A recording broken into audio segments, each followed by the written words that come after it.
രാജ്യത്തെ പാചകവാതക പ്രതിസന്ധി പരിഹാരമില്ലാതെ തുടരുന്നു. ആലപ്പുഴ ജില്ലയിൽ 1000-ലേറെ ഹോട്ടലുകൾ അടച്ചുപൂട്ടി.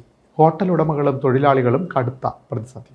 സംസ്ഥാനത്ത് പാചകവാതക ക്ഷാമം രൂക്ഷമായി തുടരുന്നു. കഴിഞ്ഞ ദിവസങ്ങളിൽ പാചകവാതകം ചില സ്ഥലങ്ങളിൽ ലഭിച്ചെങ്കിലും തിങ്കളാഴ്ച മുതൽ വീണ്ടും പ്രതിസന്ധിയിലായി. സപ്ലൈ ഓഫീസിൽ നിന്ന് ഗ്യാസ് വിതരണം ചെയ്യുന്നതിനുള്ള ഓർഡർ ഗ്യാസ് ഏജൻസികൾക്ക് ലഭിക്കാത്തതിനെ തുടർന്നാണ് ഹോട്ടലുകൾ ഉൾപ്പെടെയുള്ള സ്ഥാപനങ്ങൾ വീണ്ടും പ്രതിസന്ധിയിലായത്.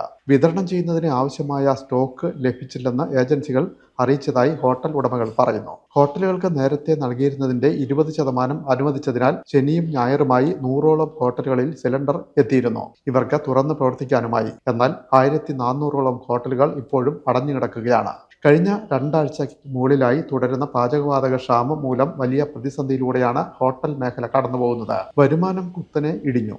ഗ്യാസ് പ്രതിസന്ധി വീണ്ടും എത്തിയതോടെ സംസ്ഥാന നേതൃത്വം ഓയിൽ കമ്പനികളുമായി ചർച്ച നടത്താനുള്ള തീരുമാനത്തിലാണ്. പാചകവാതകം ലഭിക്കാതായതോടെ ബേക്കറികളിൽ എണ്ണപ്പലഹാരങ്ങൾ അവസാനിപ്പിച്ചു. Cream bun, cutlet, meat roll തുടങ്ങിയവയാണ് നിർത്തിയത്. ഗ്യാസ് ഓവനിൽ പ്രവർത്തിക്കുന്ന 100ഓളം പ്രൊഡക്ഷൻ യൂണിറ്റുകളും അടച്ചു. 300 പ്രൊഡക്ഷൻ യൂണിറ്റുകളാണ് ആലപ്പുഴ ജില്ലയിൽ കേരള ബേക്കേഴ്സ് അസോസിയേഷന് കീഴിലുള്ളത്.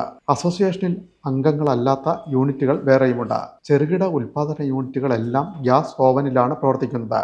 ഡീസലിലും മറ്റുമായി പ്രവർത്തിക്കുന്ന യൂണിറ്റുകളിൽ ഇറച്ചി, മുട്ട, പച്ചക്കറി എന്നിവ വേവിക്കണമെങ്കിൽ ഗ്യാസ് വേണം. ബേക്കേഴ്സ് അസോസിയേഷൻ പാചകവാതക പ്രതിസന്ധിയെ തുടർന്ന് ജില്ലാ സപ്ലൈ ഓഫീസറുമായി ചർച്ച നടത്തി. പോർട്ടലിൽ രജിസ്റ്റർ ചെയ്താൽ ഗ്യാസ് ലഭിക്കുമെന്നാണ് സപ്ലൈ ഓഫീസിൽ നിന്ന് ലഭിച്ച വിവരം. എന്നാൽ ഗ്യാസ് ഏജൻസികളിൽ സ്റ്റോക്ക് ഇല്ലാത്തതിനാൽ ഉടനെ സിലിണ്ടർ ലഭിക്കില്ലെന്ന മറുപടിയാണ് ലഭിക്കുന്നതെന്ന് ഉടമകൾ പറയുന്നു. ജില്ലയിൽ 554 ബേക്കറികളാണ് അസോസിയേഷനിൽ ഉള്ളത്. രജിസ്റ്റർ ചെയ്യാത്ത 200ഓളം ബേക്കറികൾ വേറെയുമുണ്ട്.